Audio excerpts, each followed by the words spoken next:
اور بہتر تو یہ کہ چینی چھوڑ دیں, شہد کھائیں بھائی. کیا خیال ہے؟ شہد کا شربت اگر آپ افطاری میں پی لیں فائدہ ہی فائدہ. نہ صرف یہ کہ گردوں کو نقصان نہیں دے گا بلکہ فائدہ پہنچائے گا. تو آج کل کوئی اتنا مسئلہ نہیں ہے, شہد کوئی اتنی مہنگی چیز نہیں ہے, خالص ہونا چاہیے شہد.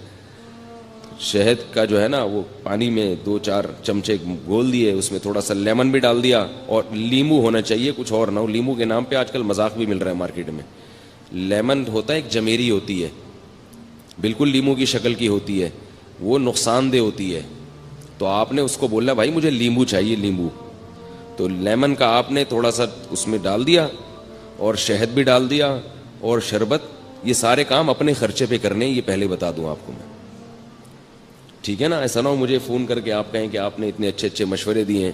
تو اب لیمو کا بھی, کیونکہ لیمو بھی ٹھیک ٹھاک مہنگا ہوا ہے, شہد تو ہے ہی مہنگی چیز. تو یہ آپ اگر پی لیں گے تو اس سے 2 فائدے ہوں گے. ایک تو سارا دن کی جو تھکاوٹ ہے آپ کی سیکنڈوں کے اندر دور ہو جائے گی. سمجھ رہے ہو؟ فائدے گنے. پہلی بات کیا؟ سارا دن کی تھکاوٹ آپ کی دور ہو جائے گی. دوسرا فائدہ کیا ہوگا؟ لذت اور مزہ. شہد اور لیمن کا شربت ملا کے پیئے, مزہ نہ آئے پیسے واپس, بڑا مزہ آئے گا پینے میں. تیسرا فائدہ, آپ کے جسم کا کولیسٹرول بولے نا پگھلے گا, ہینڈسم اسمارٹ ہو جائیں گے, باریک ہونا شروع ہو جائیں گے. نتھر, یہ جو جتنے بھی آپ کے جسم میں فاضل اور فضول چیزیں جو صبح سحری میں کھا کے پیدا ہوئی تھیں, وہ کیا ہو جائیں گی؟ ختم ہو جائیں گے. نتھرنا شروع ہو جائے گا جسم, توند کم ہونا شروع ہو جائے گی آپ کی. سمجھ رہے ہو نہیں سمجھ رہے بھائی؟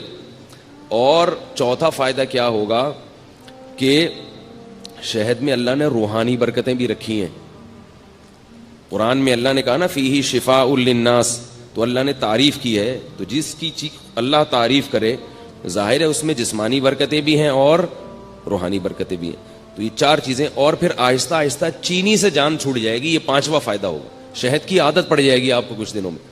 تو یہ تھوڑے بہت کام کیا کریں. اور اللہ کا واسطہ, یہ جو بازار سے جتنے قسم کے مشروبات آ رہے ہیں, جتنے قسم کے, چاہے وہ بہت اچھی کمپنیوں کے ہوں یا 2 نمبر لوکل کمپنیوں کے ہوں, سب ایک جیسے ہیں, سب نقصان دہ ہیں. جتنے مشروبات کوئی فری میں بھی دے رہا ہو نا, اگر فری میں بھی, تو نہ لیں اس کو. سمجھ گئے کہ یہاں تک؟ البتہ ہمدرد والوں کا جو روح افزا ہے اس کے بارے میں ماہرین کی 2 رائے ہیں. بعض کہتے ہیں وہ بھی کچھ ایسنس ہیں وغیرہ, اور بعض کہتے ہیں نہیں وہ خالص عرقیات کا مجموعہ ہے. تو مجھے اس کی تحقیق, کتنی اہم باتیں ان کو فری پھوکڑ میں بتا رہے ہیں اور یہ قدر نہیں کر رہے بھائی. تو مجھے اس کی پوری طرح تحقیق نہیں ہے. وہ آپ ہمدرد والوں سے پوچھ لیں کہ بھائی یہ 2 نمبر آ رہا ہے, یا جب تک حکیم محمد سعید صاحب زندہ تھے تو 1 نمبر آ رہا تھا, وہ پھلوں کا رس تھا. ٹھیک ہے نا؟ اب پھلوں کا رس ہے یا پرچی پہ پھل لکھ کے وہ پرچی ڈال دی جاتی ہے, اس کا مجھے علم نہیں ہے. تو دونوں باتیں سننے کو ملتی ہیں. بعض کہتے ہیں 2 نمبر ہے, بعض کہتے ہیں 1 نمبر ہے. تو مجھے نہیں پتا کہ وہ 2 نمبر ہے کہ 1 نمبر. تو آپ کا کوئی جاننے والا ہو تو آپ اس سے تحقیق کر سکتے ہیں.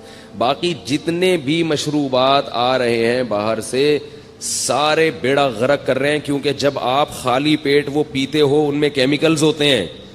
وہ کیمیکلز آپ کے گردوں کو فوری طور پر متاثر کرتے ہیں. گردوں کے اتنی بیماریاں, پہلے زمانے میں لاکھوں میں کوئی 1 گردوں کا مریض ملتا تھا. تو اپنے آپ کو ڈائلیسس پہ کیوں لانا چاہ رہے ہو بھائی؟ آپ دیکھو نا, ڈائلیسس کے مریضوں کو جا کے ہسپتال میں دیکھو, پناہ مانگو گے اللہ کی آپ کہ اللہ مجھے بچا لے اس عذاب سے.